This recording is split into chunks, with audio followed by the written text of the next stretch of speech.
še v mojem imenu. Zelo se veselim, da se lahko na kratko družimo. Imamo kar en velik športni in intelektualni izziv, ki nas vabi k temu, da smo vsi skupaj danes fit eno uro približno, torej da smo pripravljeni. Tokrat je pred nami številka 55. Kot vemo, gre za en tak obsežen dokument, 13 zakonodajnih predlogov, ki jih je Evropska komisija, kot vemo, pripravila in prezentirala v času dopusta, se pravi, gre za julijski velik sveženj. Pogosto se kar v angleščini pojavlja in se tudi pri nas tako imenuje Fit for 55. Torej gre za to, zakaj ta 55-tica. Vemo, da gre za toliko odstotkov znižanja emisij toplogrednih plinov do leta 2030, kajti to leto je tista večja postojanka do tega ultimativnega cilja 2050, ko bi bila Evropa kot celotno gospodarstvo ogljično neto nevtralna.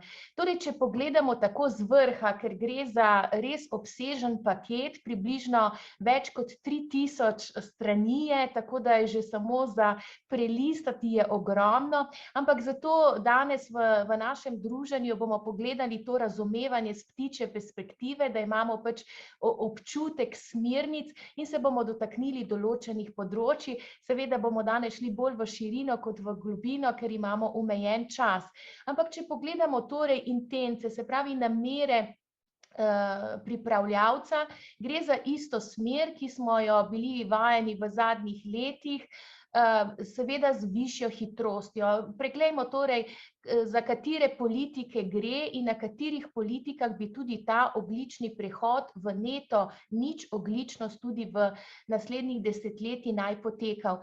Po eni strani se vse nekako naslanja na ohranjanje biotske raznovrstnosti, temeljimo na krožnem gospodarstvu, poudarja se ničelno onesnaževanje, trajnostna in pametna mobilnost, nadaljuje se val prenov stavb, poudarek je na trajnostni prehrani, seveda velik poudarek je na vodiku in na nadaljnjem razvoju, ki poteka na področju baterij, izkoriščanje od obalne energije iz obnovljivih virov in še veliko drugega.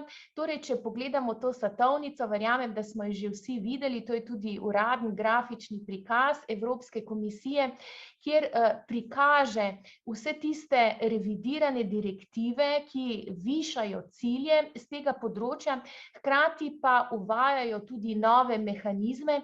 Torej, če pogledamo od desne po krožni zanki, gre za ta mednarodni vidik trgovanja z ogljikom in z energetskim sklopom, potem gre za ta obnovljivi vir energije in celotno področje goriv kot takih, ki se nanaša seveda tudi na promet in trgovanje z ogljikom v prometu, in pa potem seveda ta neposredni podnebni sveženj, ki ima tudi seveda svoje poudarke z vidika ponorov.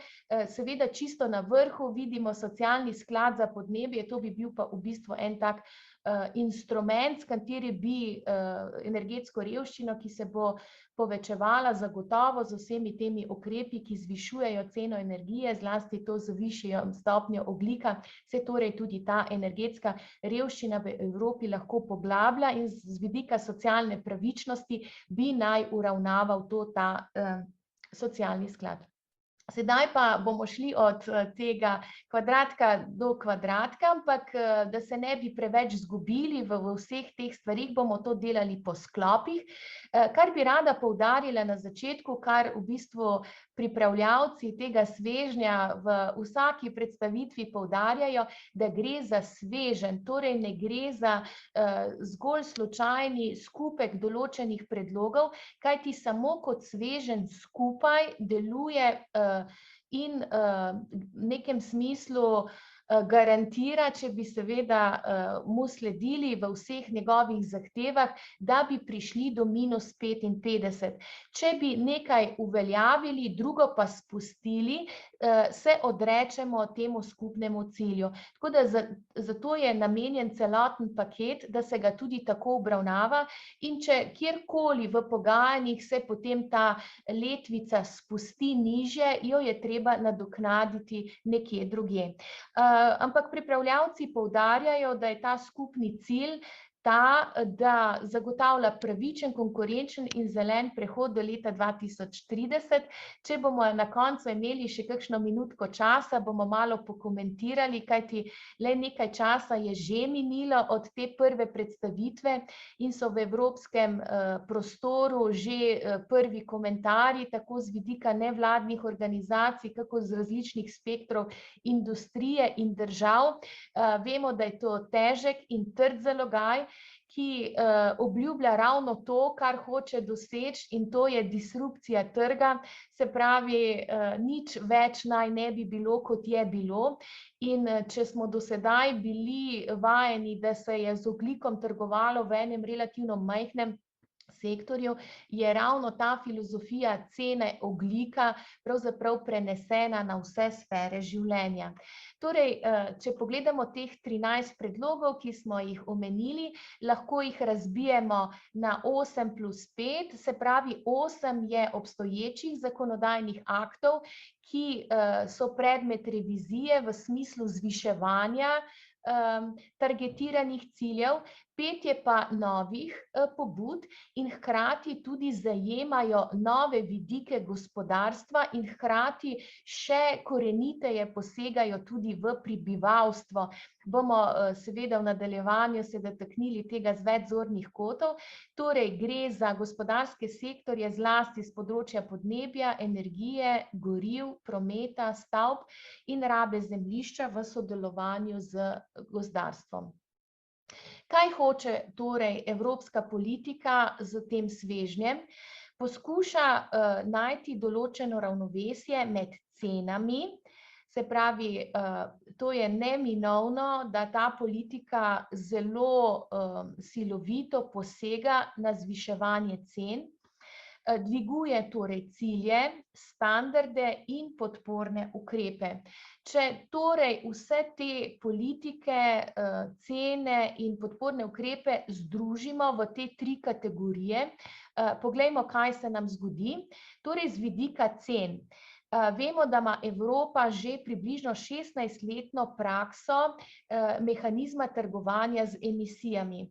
In ker ta analiza kaže predvsem dobre rezultate, se pravi, da se je v tem obdobju uspelo doseči ta razkorak med rastjo gospodarske dimenzije tega sektorja in nižanje emisij CO2, in je to v bistvu en tak dober indic, da bi lahko s tem, da bi se ta emisijski trg še z vidika ambicioznosti zvišal, hkrati bi se pa razširil še na druge sektorje. To je v bistvu en tak velik del celotnega paketa. Torej, kaj to pomeni? Da je ta obstoječi sistem trgovanja z emisijami okrepljen z vidika višjih ciljev in hkrati z vidika razsežnosti tudi na druge sektorje.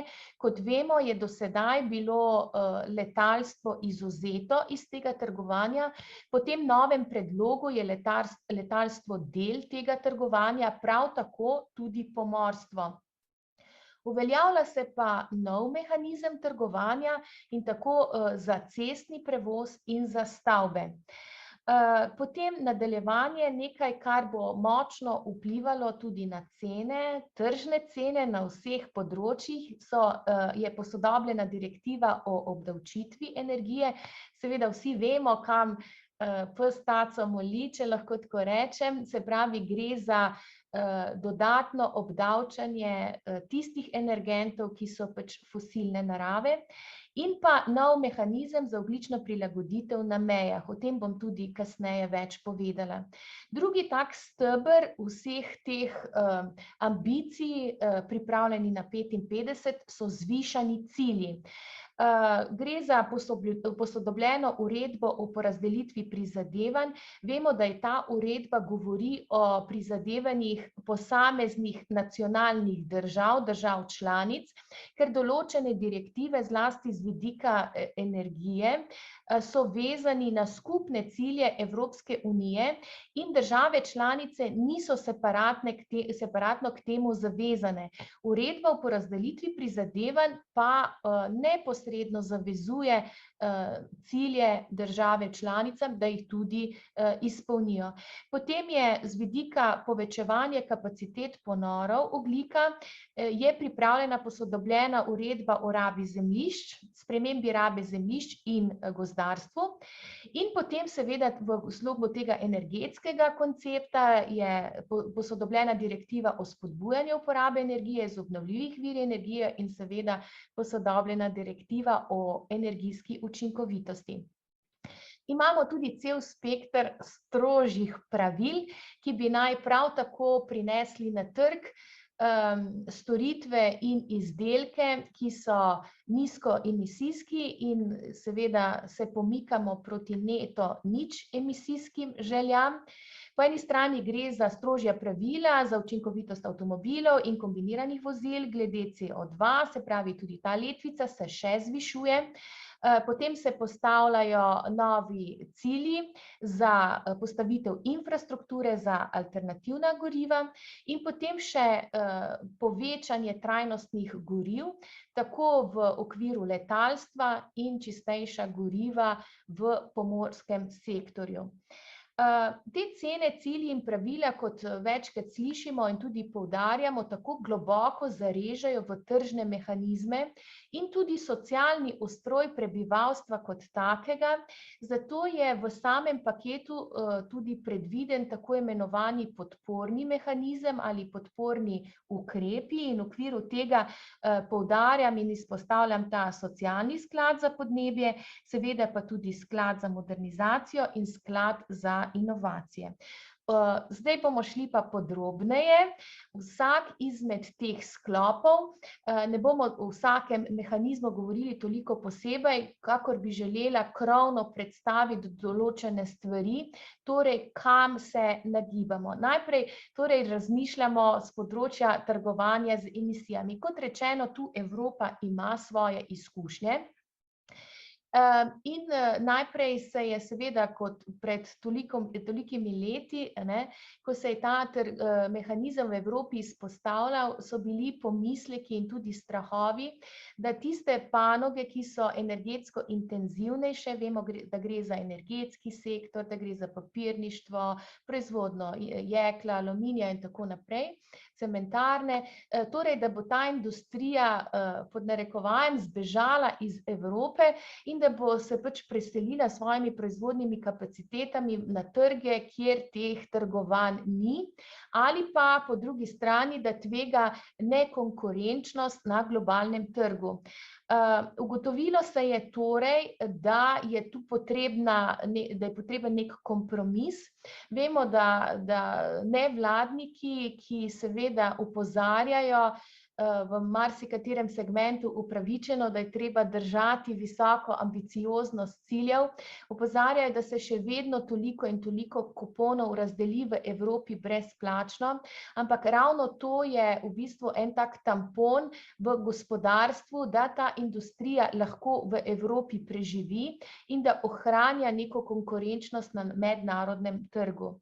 Torej tudi v prihodnje, v tem svežnju 55, v tem mehanizmu za trgovanje z emisijami ostaja ena kvota brezplačno razdeljenih pravic, vendar se v tem okrepljenem mehanizmu, torej ki sedaj svoje lovke steza še na druga področja industrije, druga področja gospodarskih panog, torej niža ta to kvoto brezplačno razdeljenih pravic in torej še krepi svoje cilje hitrejšega razogljičenja. Torej, bazično leto, ki bo zdaj referenčno leto za merjenje tega zniževanja, je leto 2005 in v primerjavi torej z bazičnim letom 2005 bi do leta 2030 v okviru tega mehanizma morali v Evropi zmanjšati 61% emisij toplogrednih plinov. Torej se ta zgornja meja letnih emisij, kot smo jo do sedaj bili vajeni, iz leta v leto po posebnem postopku znižuje. Kot rečeno, ta energetski sektor, gre za rafinerije, nafte, jeklarne, proizvodnje železa, aluminija, kovine, vse to, kar vidimo našteto, skupaj še dodatno z zračnim prometom in pomorskim prometom. Ta del torej dodatno zateguje pas in še dodatno znižuje svoje emisije po hitrejšem tempu. Torej, to, kar je novo, je novo področje trgovanja z emisijami, to je v prometu. Kot vemo, pomorski promet je bil do sedaj izpuščen in ni bil vključen v to sistemsko trgovanje z emisijami, namreč tudi tu je bilo v Evropi veliko strahu. S področja mednarodne konkurenčnosti. Vemo, da Evropa v globalnem svetu predstavlja pač toliko in toliko gospodarske moči in se lahko bi tu zelo zamajalo. No, tu se zdaj v obdobju od leta 2023 do leta 2025, pač odvisno od te časovnice, kako se bodo stvari zdaj premikale, bi naj bila ta shema operativna tudi za pomorski sektor. In hkrati tudi za letalsko industrijo.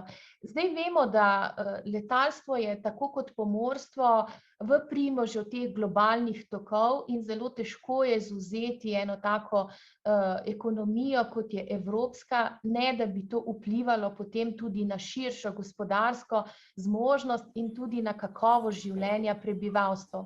Zato skladu z direktivo v sistemu EU za trgovanje z emisijami želi Evropska komisija vzpostaviti tudi shemo za poravnavo in zmanjševanje emisij ogljika v mednarodnem letalstvu. Torej gre za ambicije, da bi se te ambicije Evrope razšiljale na mednarodni trg in na ta način se zagotovi tudi konkurenčnost teh sektorjev na globalnem trgu. Ko govorimo o povsem novih sistemih trgovanja z emisijami, vidimo, da gre za dva segmenta in to je cestni prevoz in stavbe.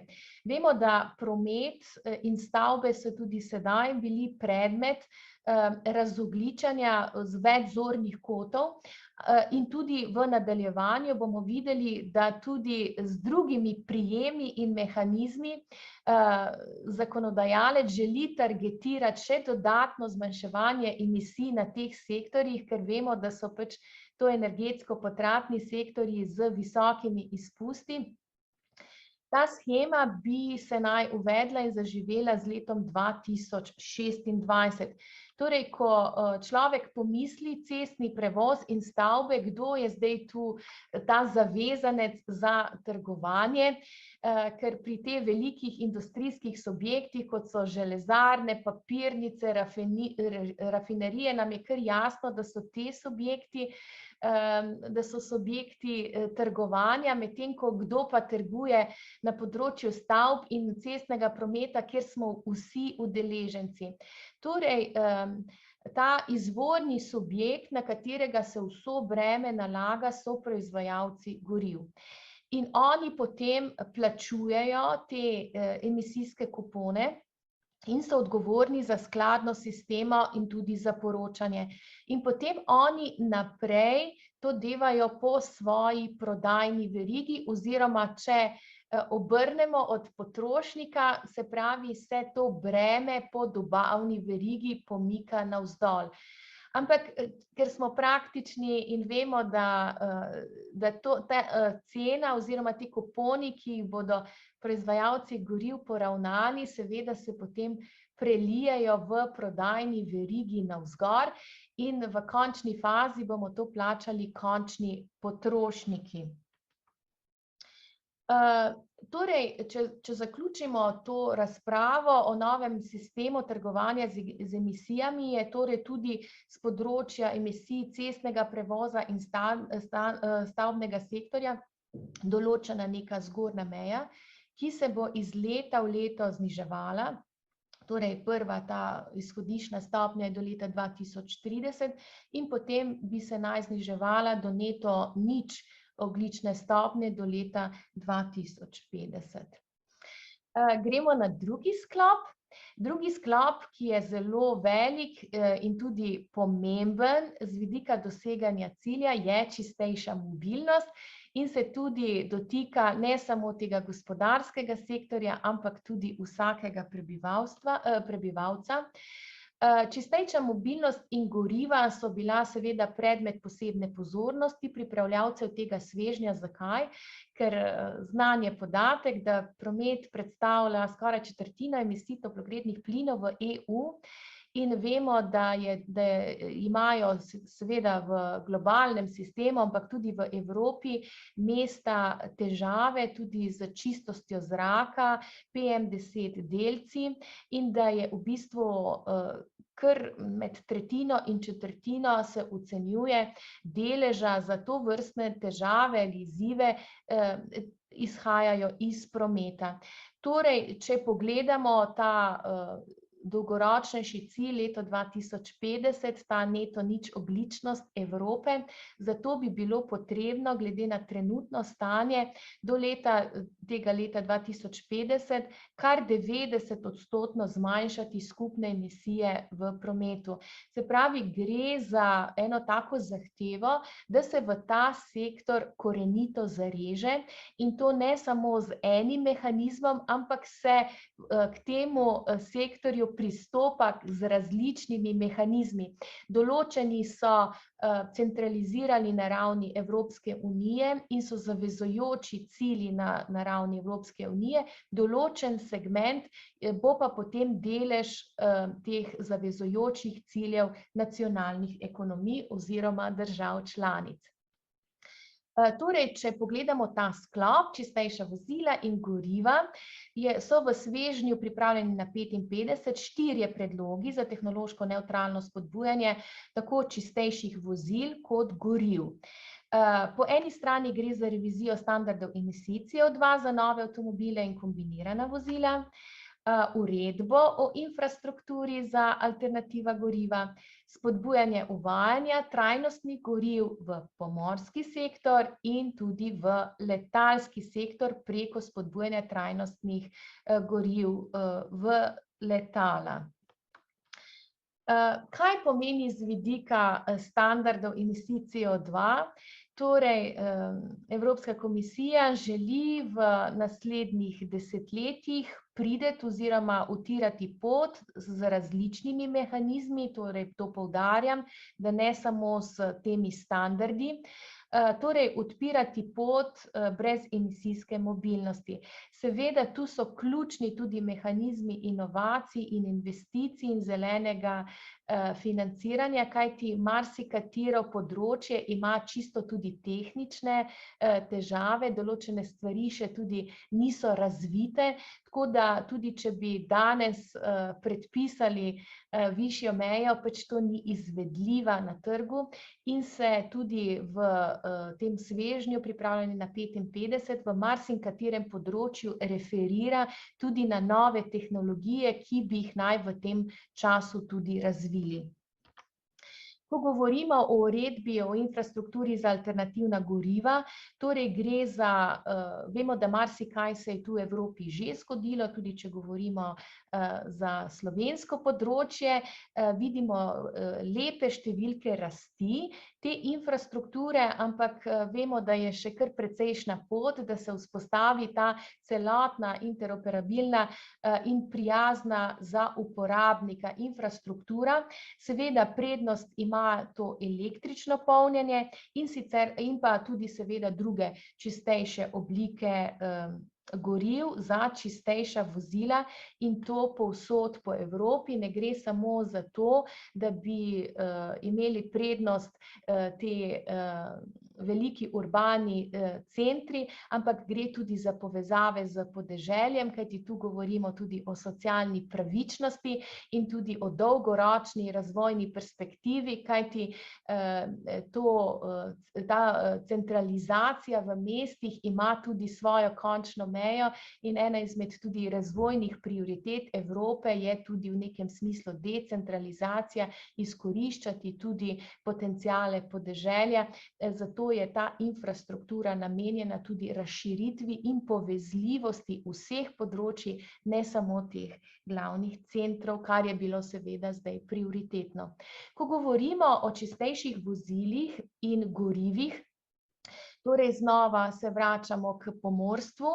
To so nove obveznosti za ladje. V naših razpravah z gospodarstvom, zlasti s tistimi subjekti v Sloveniji, ki so globalisti, zelo hitro opozarjajo, da bo to znižalo njihovo konkurenčnost na globalnem trgu. Zato je pomembno, da poudarimo, da so te nove obveznosti za vse ladje, ne glede na zastavo, s katero pripluje v pristanišče EU ali iz njih izpluje. Torej, ta določena zgornja meja vsebnosti toplogrednih plinov v energiji bo v začetku vzpostavljena, potem se pa v bistvu ta meja postopoma tudi niža oziroma zahteve so vedno večje, gre za zaostrovanje teh meril. Ravno po tej logiki se bo dogajala tudi sprememba na področju letalstva. Torej, za letalsko industrijo se dobaviteljem goriv, znova, kot vidimo, so prvi, ki so izpostavljeni in ki so zakonodajno zavezani, da vzpostavljajo tovrstna merila. Njim se nalaga obveznost, da obstoječe letalsko gorivo, ki se uporablja za polnjenje na letališčih v Evropski uniji, torej ne glede na to, od kod letalo prihaja, iz katerega področja, se meša vse več trajnostnih letalskih goriv. Spodbuja se tudi uvajanje sintetičnih goriv, znanih kot e-goriva. Pomembno je torej, da v tem kontekstu omenimo, da Evropa sodeluje ali je protagonist ustanovitve zavezništva za brezemisijsko letalstvo, ker vemo, da velik ta disrupcijski prehod na tem področju bi bil ravno s tem, ko bi na trg prišle tudi tržno zanimive prelomne konfiguracije zrakoplovov, na primer na vodik ali električno energijo, in ki bi bile z takšnimi zmogljivostmi in pod takšnimi cenami, da bi bile pač tržno zanimive. To je nekaj, kar se bo pač v prihodnje intenzivno razširjalo. Naslednje področje, ki ga imamo pod drobnogledom z vidika pripravljeni na 55, je to širše energetsko področje.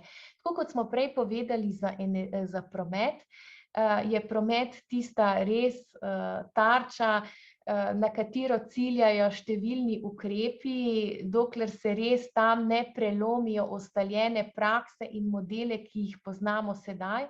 Enako je tudi energija. Uporaba energije, kot vemo, prispeva kar 75% k emisijam EU. Ko govorimo o energiji, seveda, kot nam fotografija kaže, v vsem spektru energetske uporabnosti.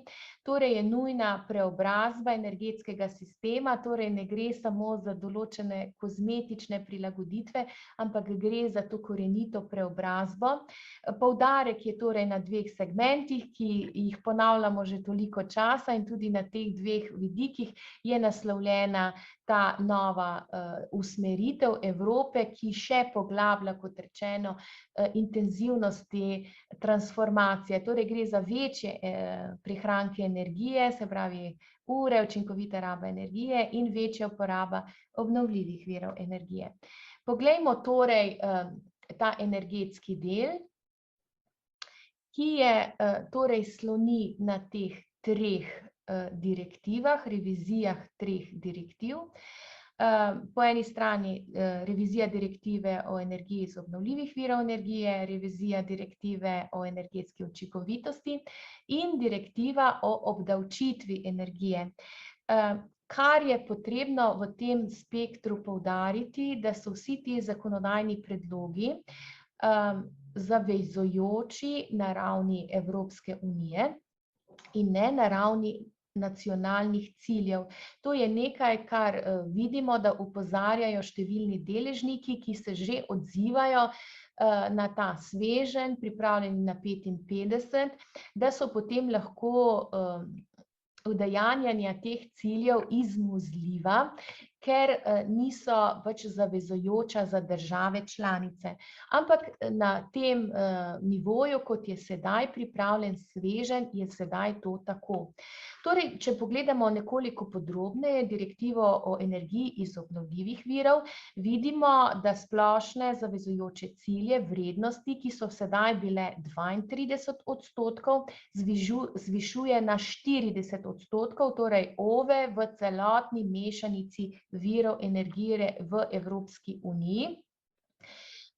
Evropska komisija oziroma pripravljavci svežnja in analitiki, ki so potem tudi delali določene simulacije, kako bi se naj ta sveženj ali pa zakonodajni okvir kasneje prelevil tudi v prakso, da bi se ti evropski cilji potem še dograjevali z nacionalnimi cilji, ko bo vsaka članica se še zavezala, s čim bo prispevala tem skupnim ciljem.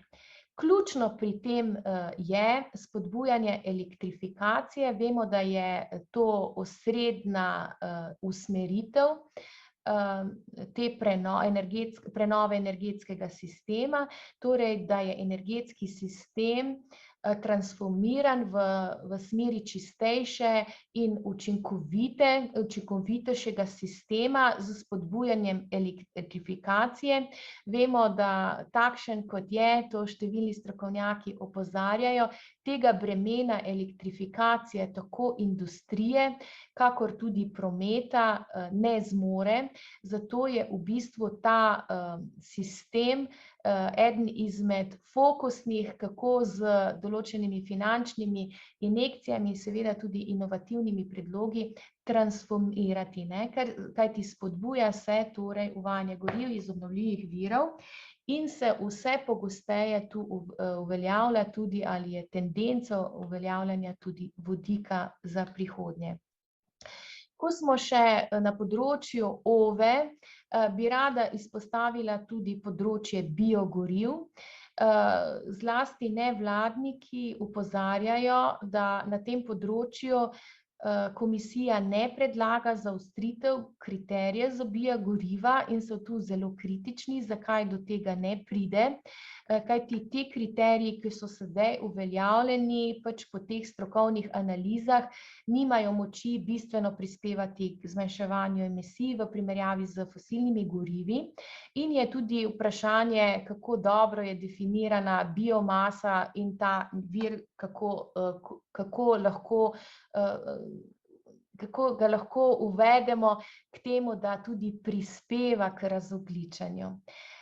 Vemo, če smo zdaj že pri biogorivih, da so se nekatere članice samoiniciativno odločile, da bodo opustile uporabo biogoriv prve generacije, ker vemo, da je po analizah prispevala k opustošenju biodiverzitete Evrope in tudi drugih področjih v globalni sliki.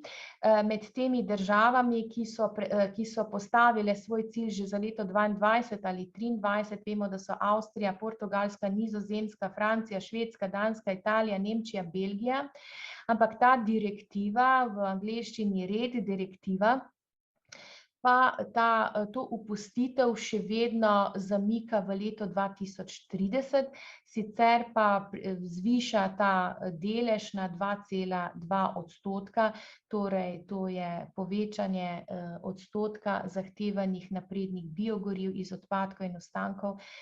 Tukaj znova strokovnjaki opozarjajo, da pa ti trajnostni kriteriji niso tako jasno opredeljeni.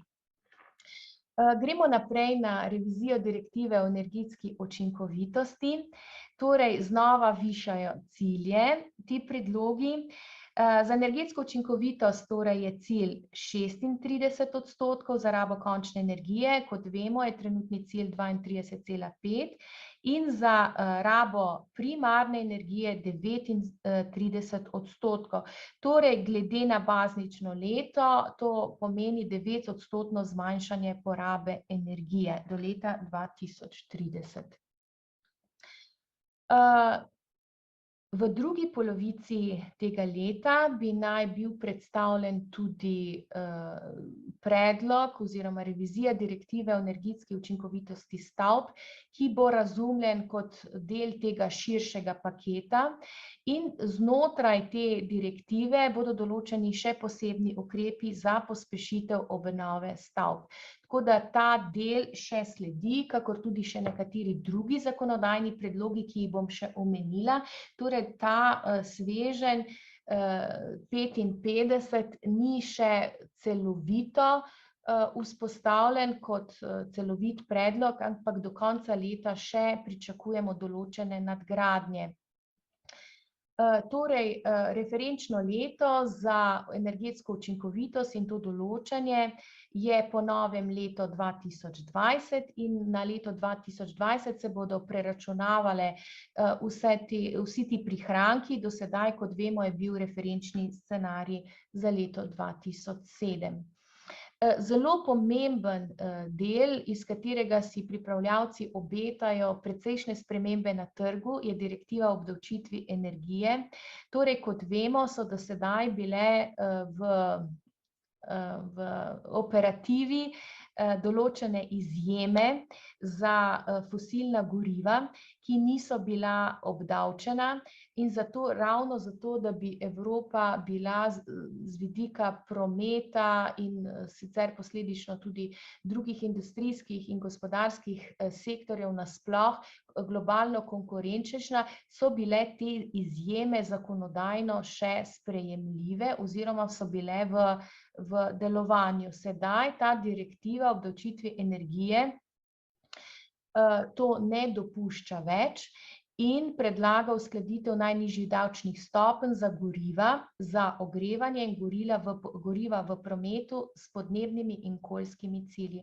Se pravi, tista goriva, ki imajo višjo stopnjo vsebnosti CO2, bodo višje obdavčena. Torej, to je neka obljuba za dodaten pritisk na fosilna goriva, da bodo potem izrinjena iz trga zaradi previsoke cene in da potem se ti davki prelivajo v segment čistejših goriv, ki bi potem bila ravno zaradi tega prelivanja tudi cenovno ugodnejša. Ko govorimo o porazdelitvi tveganj, sedaj, če se spomnite, sem omenila, da ta energetski sveženj je zavezujoč na ravni Evropske unije in ne držav članic, čeprav v nadaljevanju bodo tudi države članice si postavljale v okviru svojih energetsko-podnebnih in drugih načrtov tudi svoje cilje, ampak uredba o porazdelitvi prizadevanj pa je uredba, ki pa zavezuje posamezne države članice za konkretne cilje. In tu že sedaj, ko poslušamo prve odzive tudi slovenske vlade, si tu obetamo kar dinamična pogajanja, kajti vsaka država seveda želi v teh pogajanjih uveljaviti svoje specifične položaje. Vemo, da je tu Evropa izrazito v neenakem položaju z vidika obnovljivih virov energije ali uporabe fosilnih virov ali jedrskih virov, tako da v bistvu bo tu potrebno in tudi ta predlog upošteva te specifičnosti nacionalnih okolij. Ampak v celoti bi pa ta predlog do leta 2030, potem ko se bodo vse države že izpogajale, moral doseči zmanjšanje emisij iz teh sektorjev za 40%, torej za katere sektorje govorimo. Gre znova za stavbe. Vidimo, da je res to področje, ki je targetirano z vseh zornih kotov, znova promet. Hkrati se pa tu uveljavlja tudi področje kmetijstva, odpadkov in sektorjev malega gospodarstva. Namreč tudi v razpravah na začetku, če se spomnite, smo govorili o tem trgovanju z emisijami. Marsikdo je opozarjal, zakaj ob tem, ko se uveljavlja nova shema za cestni promet in za stavbe, se ne uveljavlja tudi recimo za področje upravljanja z odpadki. Ampak tu je pač argument Evropske komisije, da se pa ta sektor, ki je tudi zelo pomemben z vidika upravljanja z emisijami, vključuje znotraj uredbe o porazdelitvi prizadevanj. Tudi ko to vidimo, to razumemo, da se pač te stvari podražijo. In da potem tudi upravljanje z odpadki pomeni, da bo vključevalo svojo ogljično ceno in da v bistvu pride tudi na trg te storitve pač seveda z vkalkulirano ceno ogljika v skladu pač z nivojem upravljanja z odpadki. Torej, kot rečeno, tudi do sedaj so se ti nacionalni cilji določali v skladu z temi ciljnimi vrednostmi glede na BDP države članice na prebivalca in tudi to bi naj veljalo v prihodnje, tako da se bo v teh nadaljnjih pogajanjih se bo tudi naša država izpogajala glede na našo specifično stanje, v katerem smo.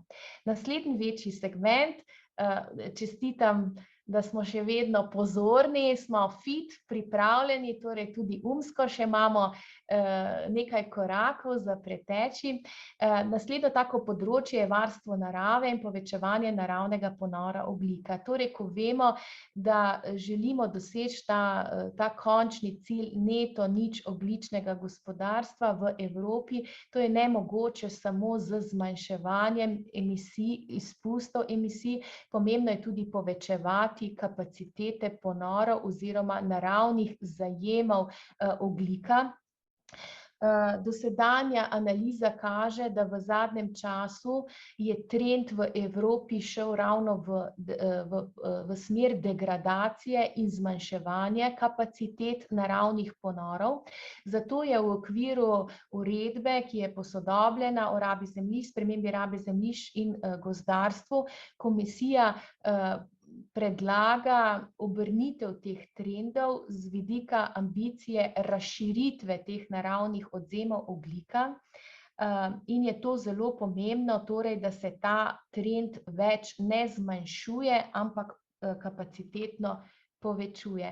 Torej, če gremo do leta 2030 oceniti, kakšne v bistvu kapacitete potrebujemo ali si jih želimo, gre za približno 310 milijonov ton ekvivalenta CO2 do leta 2030, kjer bi pač z temi naravnimi habitati, ki imajo največje absorpcijske vrednosti, bi pač na ta način potem absorbirali takšno količino emisij CO2. Torej, če smo še pri tem segmentu varstvo narave in povečevanje naravnega ponora ogljika v Evropi, bo seveda državam članicam tudi na tem področju omogočena neka prožnost pri razdelitvi prizadevanj. Tudi na tem področju so države članice v precej različnih stanjih in naravnih zmožnostih. Tu je Slovenija v privilegiranem položaju s tako visokim odstotkom gozdov, ki ga imamo, in tudi znotraj, kot rečeno, uredbe o porazdelitvi prizadevanj in sektor rabe zemljišč, spremembe rabe zemljišč in gozdarstva, tudi ta je zelo potem prilagodljiv glede na naše specifične situacije. Znotraj tega področja naravnih ponorov poglejmo, kako želi Evropska komisija okrepiti naravne ponore in hkrati v sozvočju tudi ohraniti biotsko raznovrstnost, katere trend v zadnjem času tudi ni spodbuden. Torej, gre za ta tri področja. Predlagana je nova strategija EU za gozdove in to je že del tega paketa pripravljenih na 35 2055. Do konca leta pa se pripravljata tudi dva nova strateška dokumenta. Ena je nova strategija za tla, do konca leta bi jo naj Evropska komisija predlagala in ravno v tem času bi naj bil tudi predlog zakonodaje o obnovi narave in pobude za sekvestracijo ogljika v kmetijske površine. In na ta način bi Evropa pač poskrbela, da v bistvu tudi ta naravni zajem ogljika oziroma naravni ponori se hkrati okrepijo ob tem, ko zmanjšujemo emisije v ozračje.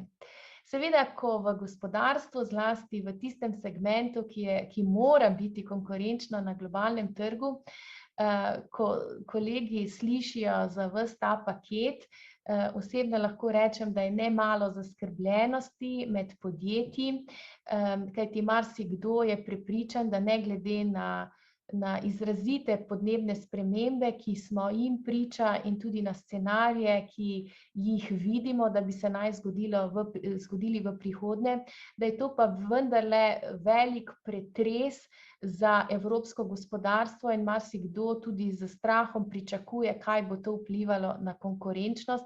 Vemo pa, da Evropa tu in zlasti tudi v svežnju pripravljeni za 55 zelo poudarja pomen evropske diplomacije z vidika podnebnih sprememb in da ravno ta moč in zmožnost prepričevanja z argumenti tudi drugih trgovskih partnerjev in drugih gospodarstv na našem planetu, da brez tega partnerskega razumevanja dolgoročno Evropa sama ne bo mogla odgovoriti na izzive, ki jih pač podnebne spremembe in blažitev podnebnih sprememb, tako z vidika blažitev, kakor prilagajanja pač zahteva.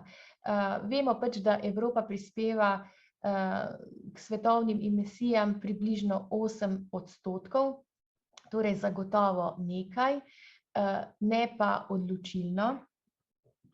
In zato, kot rečeno, je ključno uvajati tudi mednarodne mehanizme, da se evropski trg po eni strani zaščiti pred uvozom ogljično invazivnih izdelkov in storitev, po drugi strani pa, da prepreči bežanje industrije, ki je ogljično intenzivna in se tako hitro ne more prilagoditi vsem tem spremembam, da bi Evropa izgubila to vrsto gospodarstva, seveda tudi delovna mesta in se tako znižal tudi BDP. Ravno zato je ta argument, da se ohranjajo še določene kvote brezplačnih pravic v okviru sistema trgovanja z emisijami.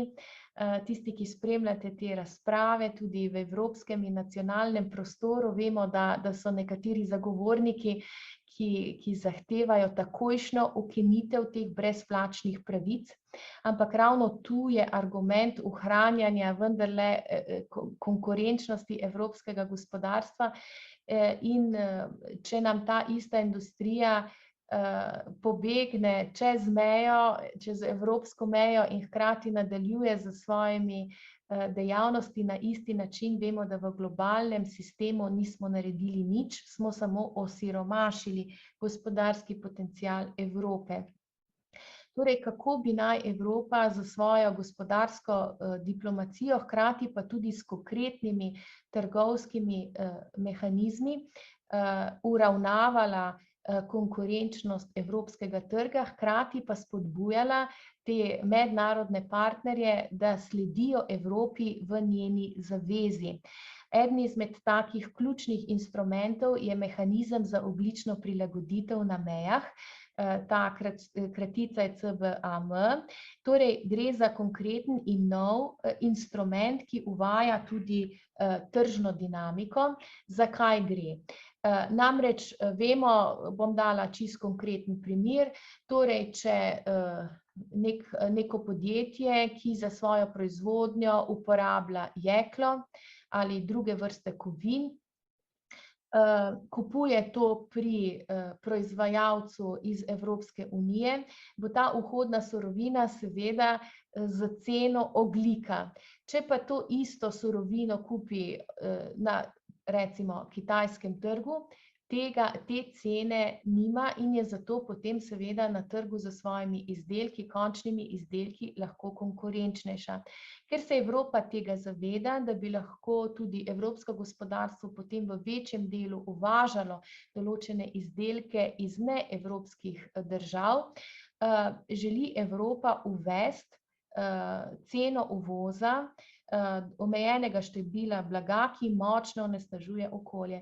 Seveda to gre za en tak nepregledno, kompleksen, velik mehanizem, če bi vključili vse izdelke in vse storitve, to pa pomeni, da bi morali imeti analitične podatke za vse te glavne artikle, ki prihajajo na evropski trg in tega se pač vsi zavedajo, da je to nemogoče.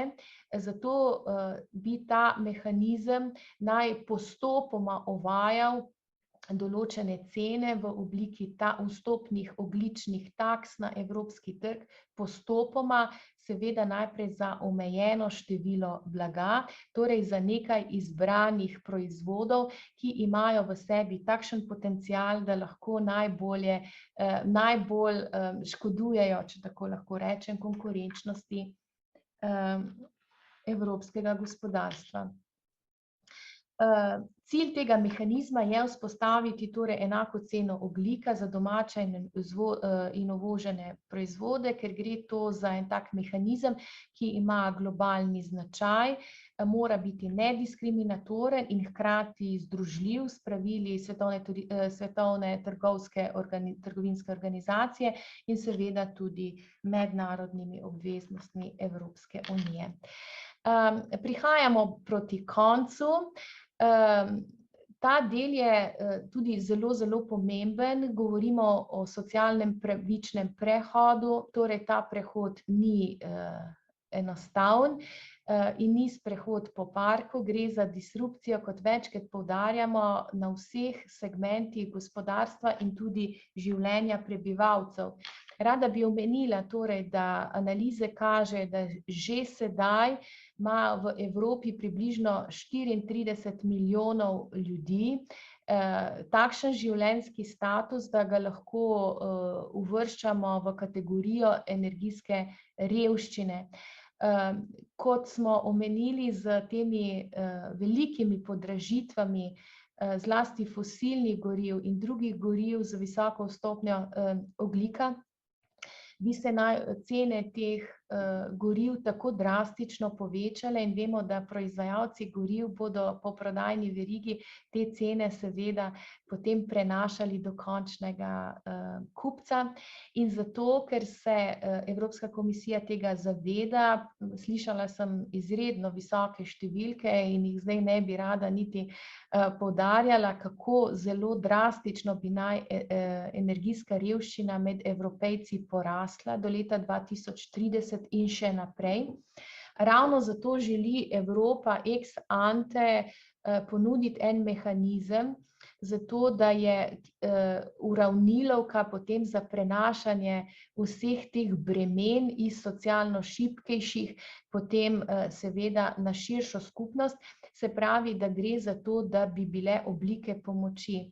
Kar je pomembno poudariti, da je predlog tega socialnega sklada, da gre za centraliziran sklad, torej ne gre za sklade, ki bi jih imela vsaka država članica, ampak jih Evropa želi centralizirati in potem po nekem solidarnostnem ključu, glede na stopnjo energijske revščine, BDP in drugih kriterijih, potem porazdeljevati državam članicam. Govorimo o tem, da samo v obdobju 2025-2032 je po teh simulacijah pač odvisno, kakšna bo rast cen fosilnih goriv glede na ogljične kupone, na cene ogljika. Se ocenjuje, da bo v tem skladu več kot 70 milijard evrov v proračunu EU iz novega sistema trgovanja emisij in v bistvu potem gre za prerazporeditev to in preprečevanje dejanske energijske revščine med prebivalstvom. Se pravi, da je ta sredstva sklada bodo načeloma znašala 25% pričakovanih prihodkov iz novega trgovanja z emisijami, ne? Se pravi, ne samo z tega obstoječega, ampak zajema tudi ta stavbni sektor in sektor cestnega prevoza. Kaj pa pomeni še, da nacionalne ekonomije oziroma proračuni še prispevajo potem svoj delež. Tako da, ko beremo o teh številkah, ki bi se naj nabrale za to socialno pravičnost, so velike. In niso edine, sredstva za finančni prehod so tudi na drugih področjih. Se pravi, kaj to pomeni? Pobrati denar tam, kjer je pač veliko ogljika in ga preusmeriti na tiste sektorje, ki pač poganjajo nižje ali nizkoogljično, seveda perspektivno skoraj nič ogljično družbo. Kot vemo, ta nov instrument, to pač gre za načrt za okrevanje EU, to je Next Generation EU, kot vemo, kar 37% proračuna za obdobje te perspektive od 21 do 27 je pač osredotočenih na te podnebne cilje in seveda skupaj z evropsko taksonomijo in drugimi instrumenti želi pritegniti tudi zajetne deleže zasebnih naložb. Ko govorimo o skladu za socialno pravičnost, ob tem mehanizmu je potrebno omeniti tudi okrepljeni sklad za modernizacijo, kjer nudi državam članicam, zlasti tistim, vemo, da določene so še globoko pod fosilnimi gorivi, določene finančne spodbude za preusmeritev in na ta način gre za pač pomoč neke tehnološke transformacije za takšno gospodarstvo in energetski sistem, ki je seveda čim nižje ogljični. Seveda so še drugi ukrepi solidarnosti, torej gre tudi za to uredbo, kot smo že rekli, o porazdelitvi prizadevanj sistema EU za trgovanje z emisijami in na ta način se bodo tudi določene pravice za dražbe porazdelile med državami članicami, seveda tistim več, ki so ogljično še bolj intenzivne v primerjavi z drugimi. Smo bili maratonci in hkrati šprinterji in zdaj se človek vpraša, kaj in kdaj. Seveda to je precej nejasno. Nejasno je, kako bodo potekala pogajanja. Pogajanja so seveda na več ravneh. Seveda slišimo nevladniški glas, ki je nezadovoljen s temi ukrepi, menijo, da so bistveno premalo ambiciozni in da tudi ta naslov sam Fit for 55 ali pripravljeni na 55 ni ustrezen, kajti zadovoljevanje teh zavez Pariškega podnebnega sporazuma zahteva po teh argumentih vsaj 60% znižanje emisij in ne 55 in so pač številne druge kritike, za katere trenutno nimamo časa, da bi se jih dotaknili.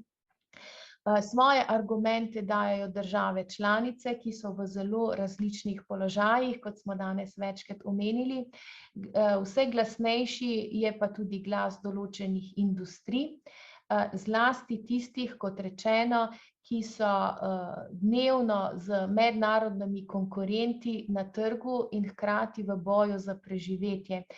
Zavedati se je torej treba, da je relativno kompleksno transformiranje na toliko področjih hkrati izrazito zahtevno in da je ta tako imenovani fine tuning, se pravi to mikrosinhroniziranje vseh teh ukrepov, hkrati uvajanje cen ogljika in hkrati uvajanje novih tehnologij in novih ciljev in novih energentov, hkrati pa uvajanje potem teh mednarodnih razmerij izrazito kompleksno in hkrati za gospodarstvo, če to ne bo usklajeno, lahko zelo pretresljivo.